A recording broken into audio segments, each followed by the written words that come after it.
everyone, Pushing Up Roses here, and today I'm going to be talking about a staple of my childhood, a television show I remember very fondly and recently decided to revisit. It's called Doug, and it's a cartoon that originally ran on Nickelodeon from 1991 to 1994, then on ABC from 1996 to 1999. When I was young, the Nicktoons seemed like a big deal. I remember the constant marketing and early commercials for the original three.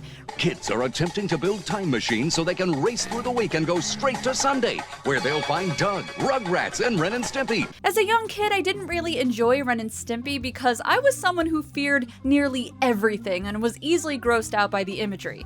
I did watch Rugrats somewhat frequently and with enjoyment, but it was Doug that I most looked forward to. I related to the character and I found it effective at portraying the anxieties and daydreams of, as Billy West described, a painfully average 11-and-a-half-year-old. So you could imagine my surprise when I went on Twitter and found that many people found the show bland and boring. After a brief moment of questioning whether I myself am bland and boring for enjoying such dullness, I decided that no matter what you think about the show, it has its share of unforgettable quotes and wacky situations that I am certain exist in your memories if you've seen it. So let's talk about Doug and how it's not bland and boring. Thank you very much. You broke my grill!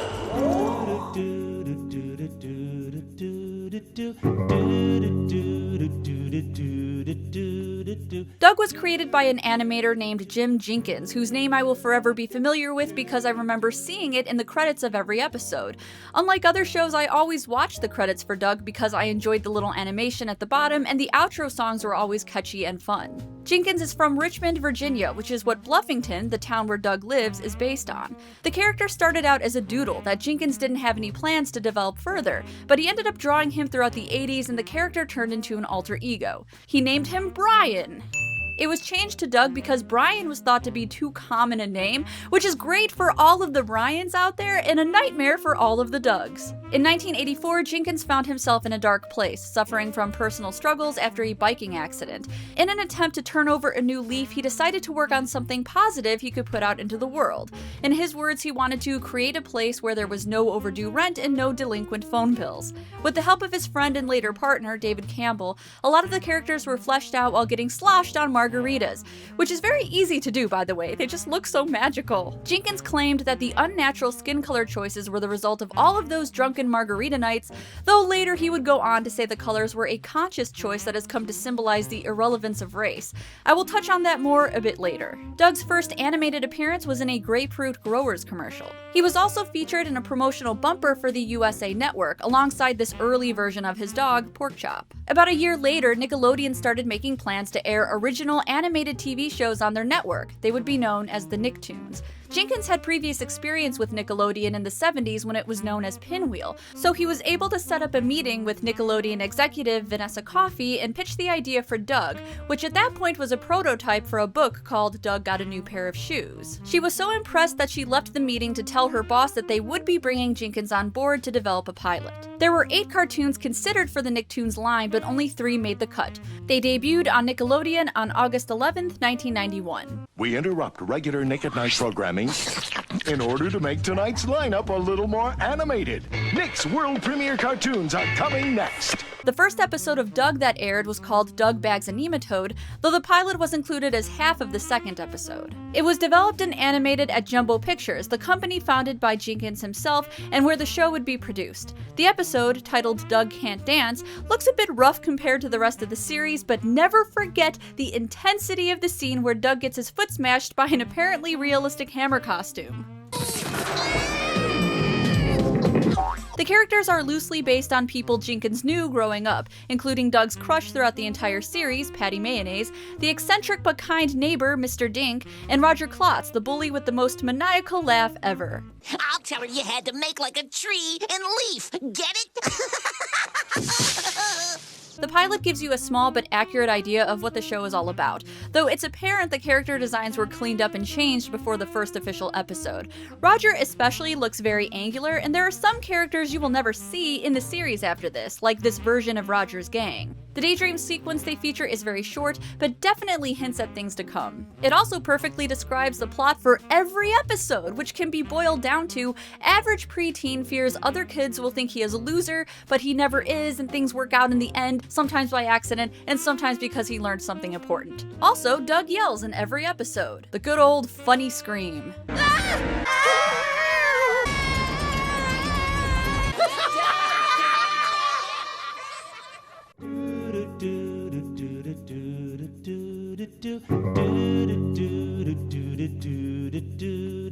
Let's talk about what this show is really about. I always described it as Diet Hey Arnold, and if you aren't familiar with that show, it's a cartoon that debuted on Nickelodeon years later that focused on city kids and more serious themes, sometimes in a comedic way, sometimes not.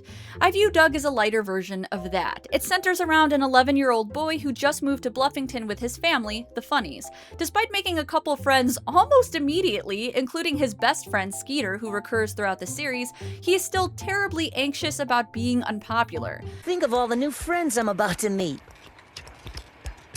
But what if they don't like me? What if I don't fit in? In the first episode, he gets pranked by Roger, who convinces him a creature called the nematode exists, and if he catches one, he'll be the coolest kid in town. This turns out to be a humiliating venture, but it works out and Doug finds that he has new friends. And the plot never changes for the duration of the show. Despite having friends, Doug's fears are always tied to suddenly becoming a loser or accidentally embarrassing himself in front of everyone.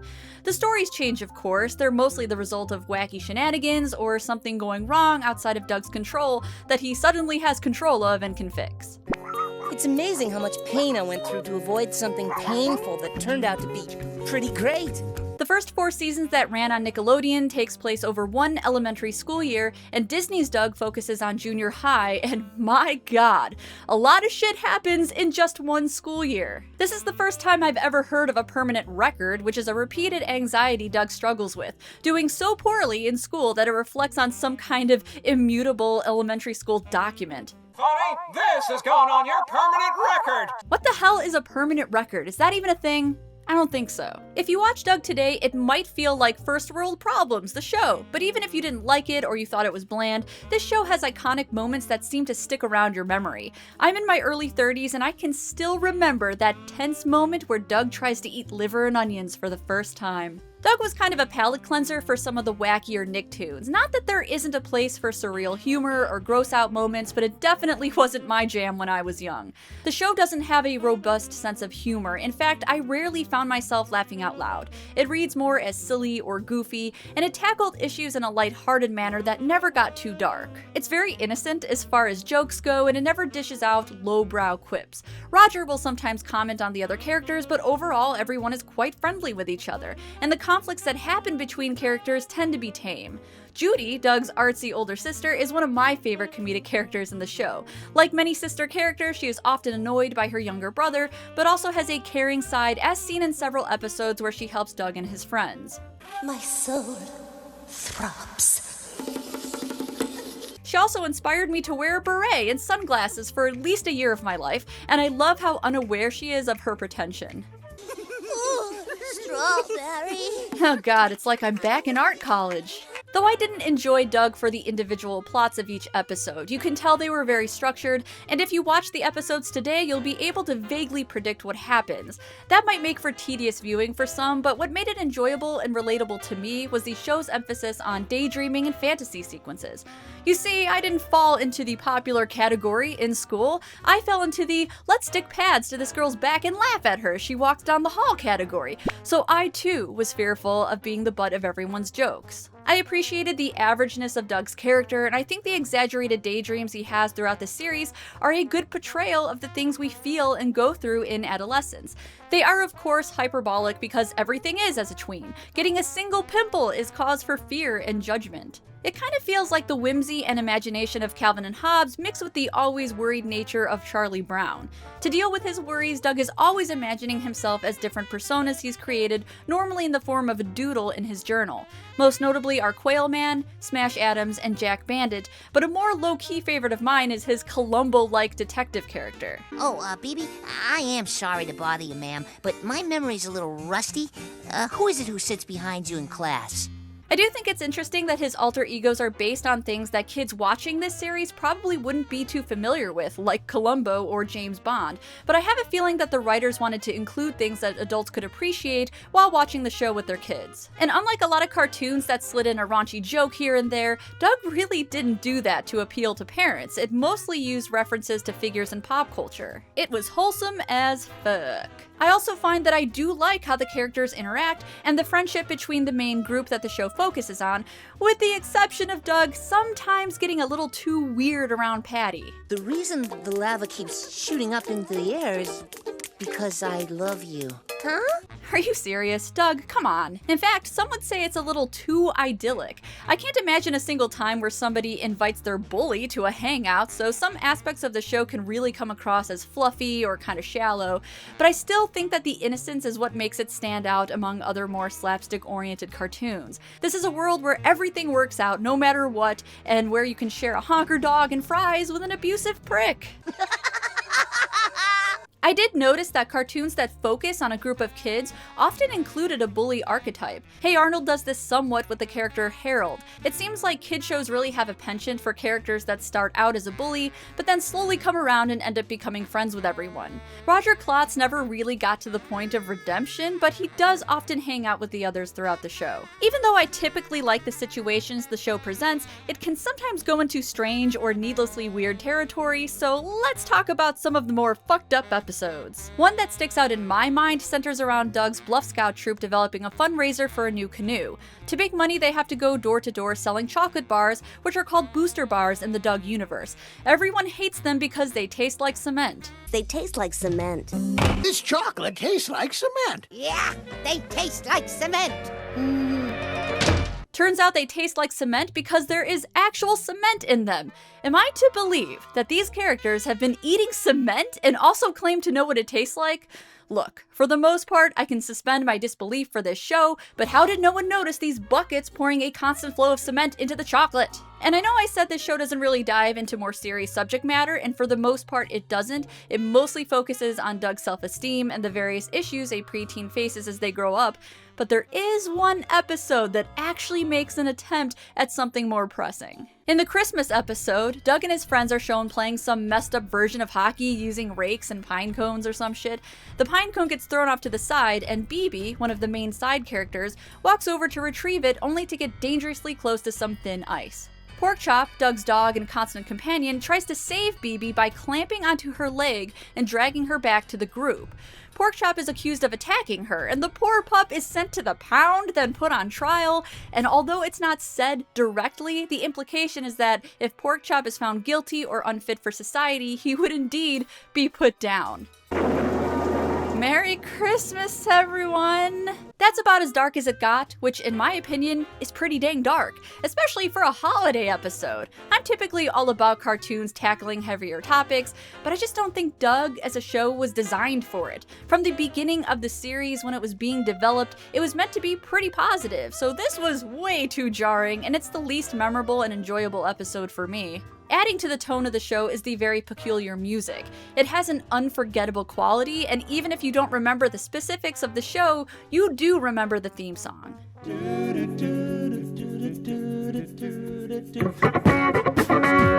Many of the songs included were made with mouth sounds by actor Fred Newman, who voiced Skeeter, Porkchop, and Mr. Dink. It's so natural to me that I sometimes forget that these noises weren't made with an instrument.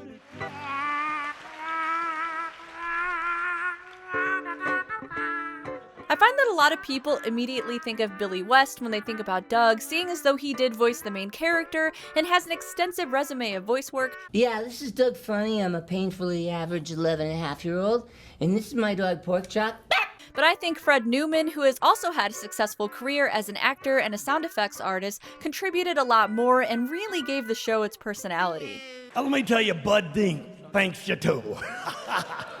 The music is one of the best elements of the show, and the songs really drive these episodes. There's a song for friendship moments, romantic moments, and several characters have their own themes. Judy's is my favorite. It's the perfect blend of poetic and melodramatic. Roger's song is, of course, a little harder, sometimes with low, drony sounds and an angsty electric guitar.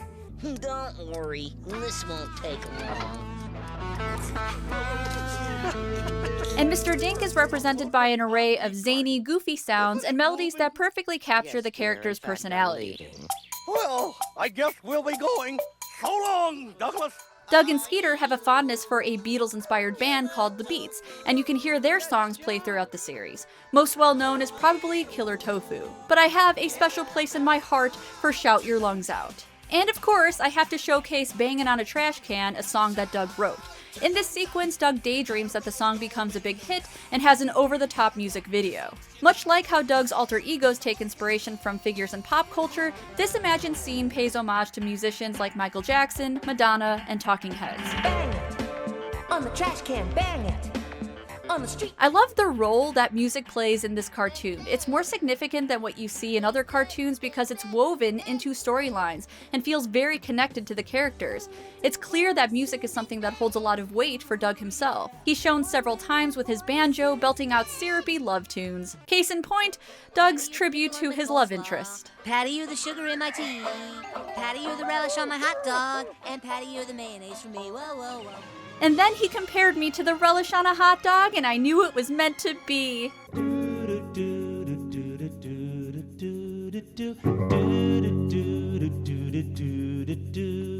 Despite my positive experience with the show, it does have its shortcomings, and it wouldn't be much of a retrospective without touching on those. People have speculated and analyzed the show's character representation, specifically the use of bright, unnatural colors for skin tone, Doug being the exception. In an interview, Jenkins claimed it stemmed from a drunken night and a set of colorful markers, but years later, both him and Campbell stated that it was meant to represent the irrelevance of race. Jenkins explained the decision, saying giving the characters unnatural skin colors was done to avoid stereotyping, which is not the worst idea, but it also comes across as passive. Doug, being one of the only white kids in the series while everyone else is multicolored, adds to the amount of shows that spotlight this exact type of character. There is a definite oversaturation of Dougs. In a later interview, David Campbell admitted that they really didn't know how to write for different groups and felt that the multicolored characters could help avoid any barriers they didn't understand, which didn't land well for some, and people speculated why the team didn't have a more diverse set of people working on the character design.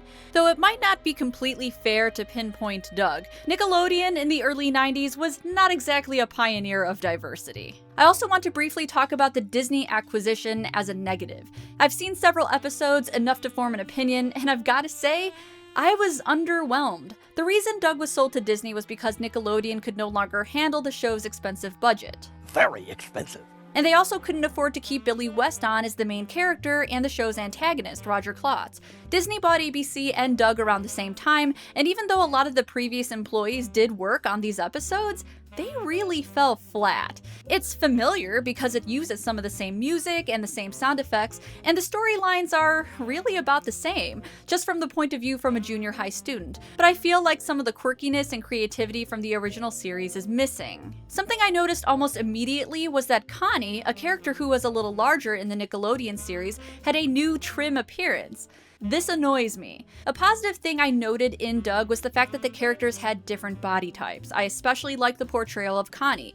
As a chubby young girl myself, I wasn't used to seeing bigger characters being depicted as liking school and having friends. I was used to seeing chubby women in television sobbing into some ice cream and lamenting about not finding a guy, or Monica from Friends. So when I saw that they had her lose weight for the Disney version, I found it super off-putting. And if that sounds like a small thing that holds no importance to anyone, I assure you that it is not minor, especially in children's television. The explanation the show gave is that she went to a makeover school. Yeah, alright. It's true that sometimes preteens go through weight changes during puberty, but that's not what happened here, and I don't trust the intentions of Disney executives. I mean, do you? Be real. In 1999, the show was adapted into a feature film called Doug's First Movie. It is not good. Let me give you the rundown for this. Doug finds a monster in Lucky Duck Lake, as in a real monster. Not this kind of real monster, more like this. Mr. Bluff, who is BB's father and this kind of shrewd businessman who has a lot of power in Bluffington, finds out about the monster and wants to kidnap it, and it becomes this demented version of E.T. where they have to save the monster. Meanwhile, Doug is torn because all of this commotion is really screwing up his love life. Okay, this movie lost me at "There's a monster in the lake." This show, even with all of its embellished situations and characters, was mostly grounded in reality. The primary reason I liked Doug in the first place is because I found it relatable as a tweenager. So this just kind of jumps the shark for me. Maybe the writers did feel the need to end this series in an elaborate way, so they concocted this bonkers plot and gave the characters urgency to find a solution to the conflict. I don't know, it's weird. And speaking of weird, Doug also got a live stage show that ran at MGM Studios from March of 1999 to May of 2001. I can't comment on the quality of this show because I've never seen it, but judging by some of the footage online, I'm gonna go ahead and deem this one weird as well. How is this even real? Disney, come on. There was even a video game released for the Game Boy Color in late December of 2000. I didn't own the handheld growing up, but it looks cute. Seems to be an action-adventure game, so that's nice. The merchandising continues into present day. Funko released Doug pop figures in February of this year.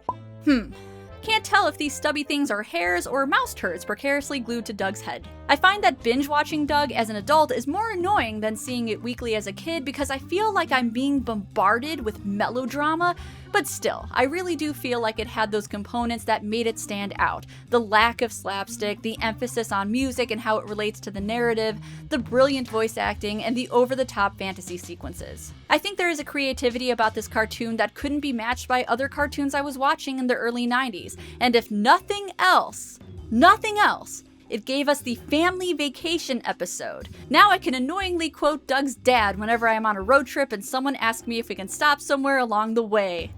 Thanks, Doug. Thanks.